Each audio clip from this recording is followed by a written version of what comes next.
Salut, astăzi facem un vlog cu parfumurile. Cu parfumuri, pardon, da. Am unul care o să fie special, la final o să le arătăm. Tom Ford, Da. dăm qualche prezit eu. Avem un Tom Ford Nior, 5 de ml de parfum.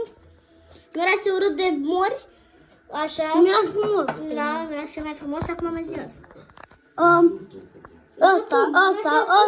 Ăsta New York. Mă. Fulgerul, da, Bad Boy, 100 de mililitri. Am ors și ăsta, direct. Diesel.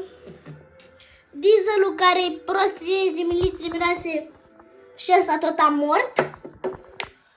Încă un Tom Ford, nu ăsta e Tom Ford, Gabi. Ăsta ce parfum e ăsta cu Gantera? Tu știi, Gabi, ce parfum e? Nu știu.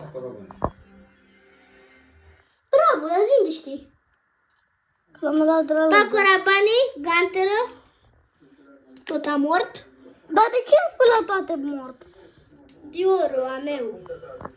Nu, ăla e la final. Un Paco Rabanne, un Gilava de Tom Job, Un job. Da, job. Dar ți tu, Levi. dar nu vreau să te rog și eu sunt mai mare și eu le știu pe toate. Un Gucci, Dadi, nu, Dadi, tu le ții, apeși pe asta și filmăm parfumurile, da? Da, mă, tătic, eu nu știu, faceți voi doi. Levi, Să mă lăsă. mă doare mâna de asta. bagă pe scaunul, să bagă scaunul.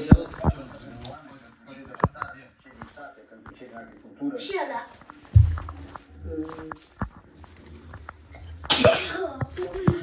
Și ăla, Gabi. Și la finalul și ăla.